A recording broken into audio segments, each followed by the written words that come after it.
really happy to say that this year we'll be hosting an international competition on campus. So that would be in 2027.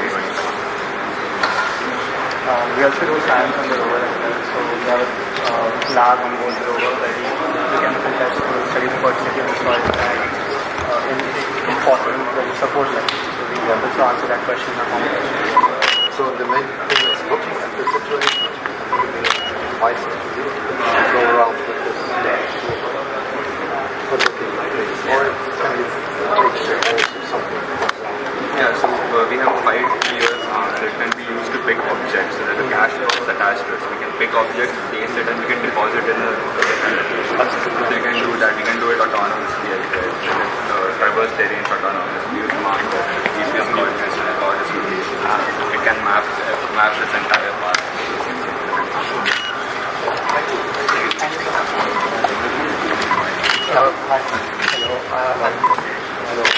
We are the Electronics and Robotics Club of our campus. So we are basically one of the oldest technical clubs on campus, and our goal is to do research which is done in job research labs, as well as we use the software and the methods of manufacturing which are even used in industry.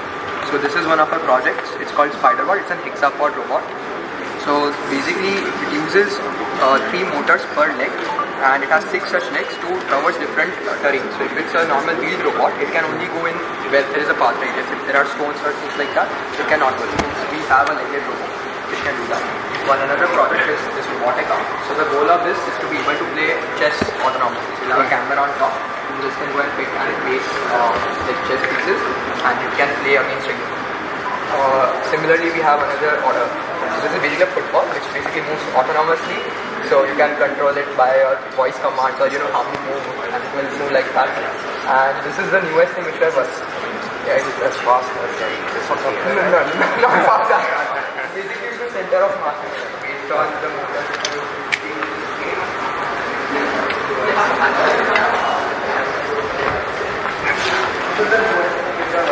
It's our own motor. So basically, we are developing like one of the first 3D printed axle flux motor with an internal gearbox. This has almost not been done anywhere, and the reason why we are doing it is that we are making a quadruped, like a robot down, and like getting motors for it is very difficult, and the ones which we need do not exist kind of. So that's why we are like, okay, we will 3D print completely in-house. So we manufacture, design everything like in-house. So that's why we are now even trying to make our own motor for the same. Yeah, and then you will use for the to make a And this will be then able to move also. Yes. Yeah. How does this look when it moves? So it can basically go forward, it can go right, left, like just how a spider would move. Like it can go in any direction you want, it can move on its own axis, things like that. It also has a certain pattern, like these 3 would be on the ground and these 3 would be up. So that's how it moves forward. Yeah. Crawling. And it looks a bit funny. Yeah. So all these things are made in-house also. And how do they take the chess? Basically, it's a cable-driven robotic arm, so it has 60 of freedom and Do they grab? Yeah. There is a parallel gripper, so it will grasp like this. Yeah. Okay. So thank you. Thank you. Very good. Hello. We are the Aerodynamics Club. I'm Adarsh and this is Raghav. We're basically a bunch of aviation enthusiasts who take part in aero-related activities and competitions and research. Here we'll just present with some of our hobbies and drones. Usually we make unmanned aerial vehicles and currency. So we compete in competitions internationally and nationally. Our play teams compete internationally and we're trying to rank and our drone team is trying to rank. So in terms of competition, we always take part in competitions and solve real-world problems.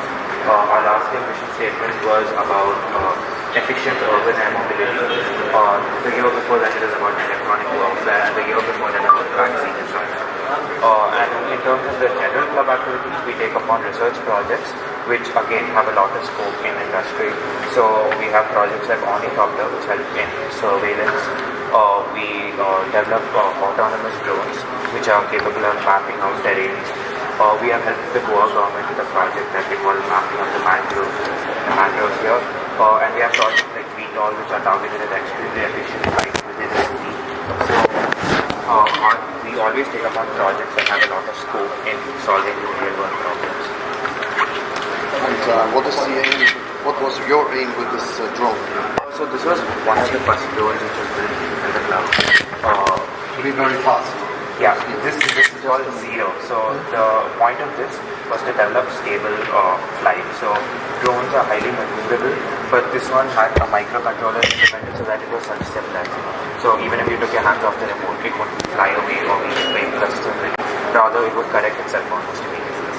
So that's the point of this. So we have other drones which are targeted at being extremely fast. We have mapping drones and we have range of other ones. Now we have achieved autonomy in drones finally. We are one of the first in India to do it with the new ROS 2 which came out. And in terms of planes, we are now finally working on autonomy in planes. And soon we have planes which can fly by themselves within cameras. Of this size. Yes. Very good. Yeah, thank you. Good afternoon, sir. Myself, Avishal Verma, and I'll be representing the Astronomy Club of our campus. It is a part of an international organization, SEDS, SEDS, which stands for Students for Exploration and Development of Space. So it was originated in MIT, and then it became a global chapter, and we are now a part of it. So basically we're a research intensive club. We do research projects such as developing ML models to detect exoplanets. But we do technical projects as well for taking parts in various competitions such as rocket team. We are currently building a self-landing rocket, and we're building CAN-SAT, satellite which is basically in the form and shape of a can. And we are also taking part in NASA's competition HERC. Landing rocket wheels when it comes back or when it reaches it reaches back. So it launches, and then whatever payload is to be delivered, it delivers that, and then it lands back. Basically, that's self-explanatory. That's it. So yes, and we take part in outreach as well, and we connect with other SEDS chapters through lectures and presentations. We last semester SEDS USA ex-chair presented a research on variables. And this is one of the telescopes we have. We have a couple of more in the innovation. So this is an equatorial mount, and we use this mainly for research purposes, not just for simple observations. When can you use it? The night or? Yes, in the night, and we do solar observations as well, but not with this telescope. We have different telescope for solar observations. That's a Dobsonian mount. So we submit those data to associations of astronomers like AAVS, American Association for Variable Star Observers. And they take this serious findings.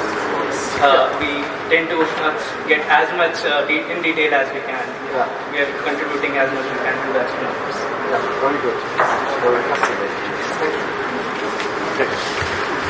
you.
Honorable Chancellor Scholz, Honorable Minister of Minister of State Shri Sanjay Seth, other dignitaries as well, colleagues, faculty, and students. It is my distinct honor to welcome His Excellency Olaf Scholz, Chancellor of the Federal Republic of Germany, to the Westland Goa campus. As someone, I was a DIIT fellow. I actually did my master's in Germany. As a DIIT fellow, and had the privilege of getting doctoral engineering degree from Germany, I feel a profound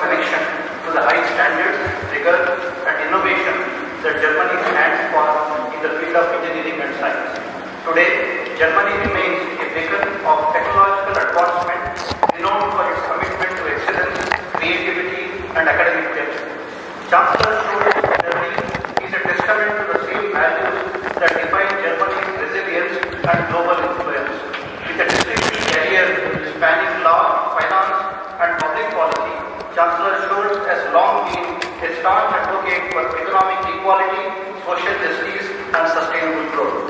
His leadership in Germany's climate and economic policies is particularly relevant to us here as we strive to nurture solutions to global challenges and foster innovation that can impact the world.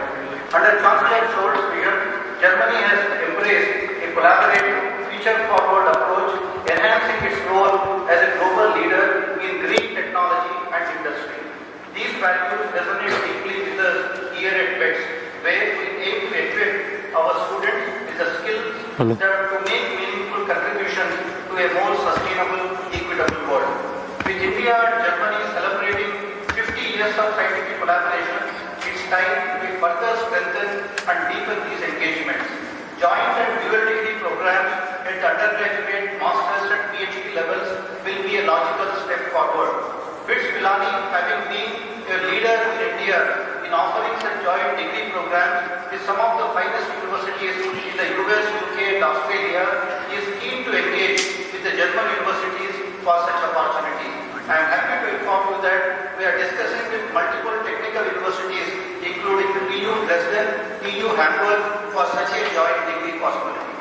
We are deeply honored, sir, to welcome you today, Chancellor Scholz. Your visit highlights the long-standing and valued ties between India and Germany, particularly in education, research and innovation. At BITS Pilani, we are proud to embody the spirit of modern India, having produced over 6,400 startup founders and co-founders and 15 unicorn founders. Your presence today is a powerful source of inspiration for the next generation of innovators and leaders, encouraging them to reach new heights in shaping the future. Thank you, Chancellor Scholz.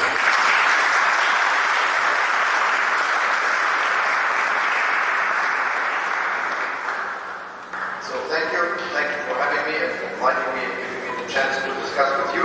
I'm really glad to hear your questions later and to discuss with you all the topics that are important for you. I think it's already said that India and Germany are growing together with innovation, mobility and sustainability. This is the motto of this year's governmental consultations that took place yesterday in Delhi. And with Prime Minister Modi, we focus on topics that are important for both India and Germany: innovation, technology, renewable energy, sustainability, as well as migration and mobility. So a lot of questions to be discussed. And we launched a lot of partnerships and technical development we will do for the future. I think there's one aspect that should be mentioned in the beginning. A lot of Indians are now living in Germany. 50,000 of them are students. Compared to 2022, that's an increase of 50%. So there is more to come. And I was really impressed to learn that India now represents the largest group of foreign students at German universities. So, a good message, and so I'm very happy to be here with you today.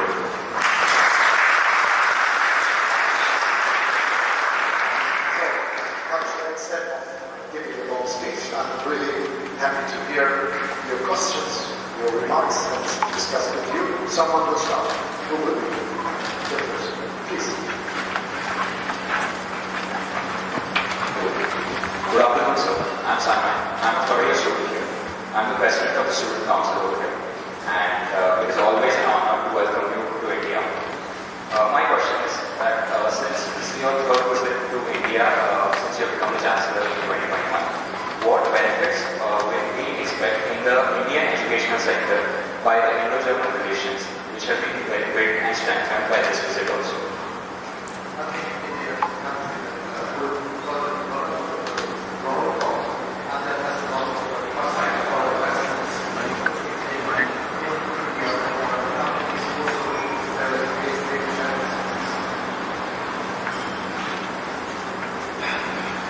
So I hope it's now better to understand. So once again, we have good relations between Germany and India. India is growing, and so it is very good to the technical exchange, the investments coming from Germany. Germany are also promoting the growth of India in the future. And there are a lot of different fields where we can work together, if it is on questions of security, if it is about renewable energies, if it is IT and software development, where many Indians are working in Germany, but also in companies of Germany in this country here. So there is something that is happening, and we should continue to do this. India is now the biggest democracy of the world. It is the country with most people living in one country today. And if we make it happen, that the growth will continue so that everyone in India has a good income, and in the future this will be good, not just for India but also for the world. So, who else? Please.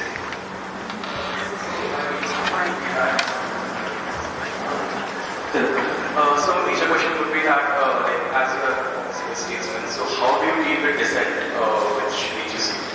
Like, any dissent in the country, any dissent by the people, how is it dealt with as a person in power?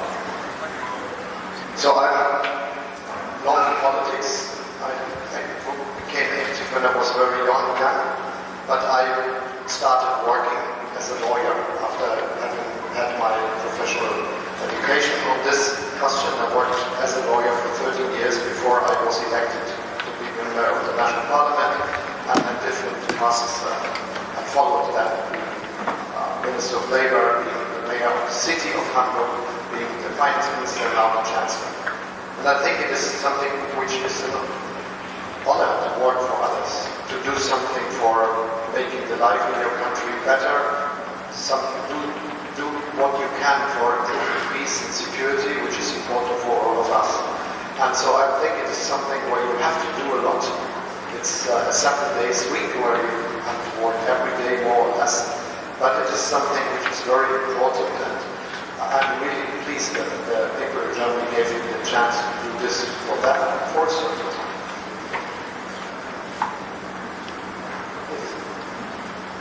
Good afternoon, sir.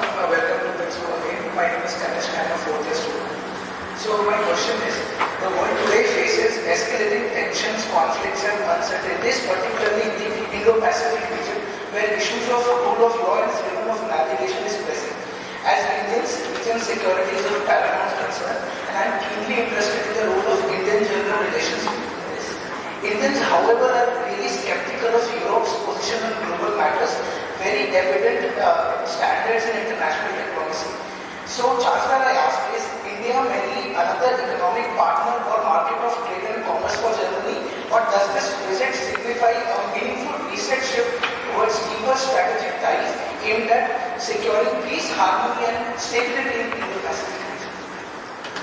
First, it is important that we understand that the factor that can work for all of us in the world is that we stick to the international rules, and especially when it comes to seafaring, the international rule of law of the sea, which is very important. And as I already told you, I had been the mayor of the city of Hamburg in Germany, which is a big port city, but also a city where the international court on the law of the sea is placed. So I'm very much linked to the question that these rules coming from this universal agreements are followed by everyone. And it should be not the rule of the most powerful, it should be the rule that we developed together, which is the case with the United Nations Code on the Law of the Sea. So this is something where we are working together, and when I discussed with Modi on these questions, we agreed that this is an important aspect. One of the reasons why now 2 ships of the German Navy are today here in this city, and we will have a chance to look at them and to discuss with them about what they experienced when they acted together with the Indian Navy and tried to secure the development in the region. What is my perspective of the world to come? I think more or less this is the question you asked. It will be in 2050 a world of 10 billion people. And there will be a lot of very powerful new countries, not new countries, but new powerful countries coming up. Like, for instance, many countries of Asia, like Indonesia or India, countries from Africa, like South Africa or Nigeria, that will have 500 million inhabitants in the second half of this century. This will be also countries from South of America, and many others as those that are mentioned today when it's going to international politics. And this multipolarity is a chance for all of us. And I think this is now the time where we try to develop the relations in a way that they are equally rooted, that everyone is working together, and that there is no one telling the others what to do. But this also means that we are following very hard the international relations and agreements, for instance, the UN Charta. And coming back to the crises and the conflicts we are seeing, my view is that the biggest threat that is today happening to international security and peace is the war of aggression that Russia started against Ukraine. And this is because of one single aspect of this attack. It is about changing borders. And the agreement we had in the United Nations and in many other regional agreements on peace and security, for instance, also for Europe, is that never borders should be changed by war and by force again. And this is the basis for peace. If you are a small country, but side to side to a strong neighbor that has just the power to do something and to harm you, you have to live sure and safe and knowing never this will happen.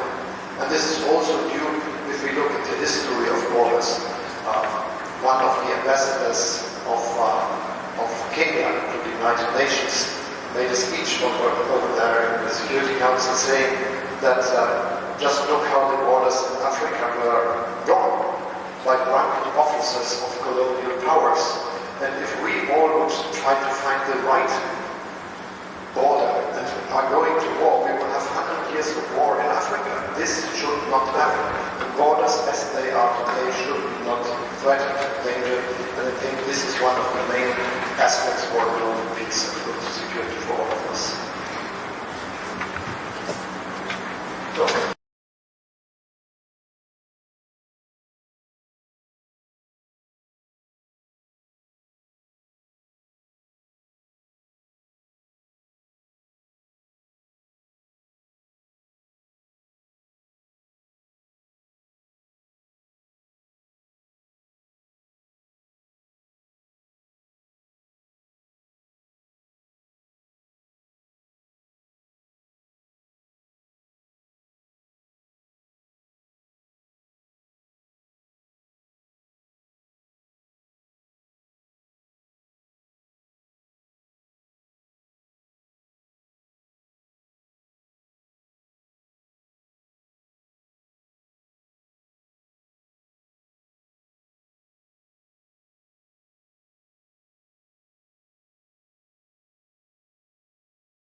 Mobile नीचे रखो ए भाई।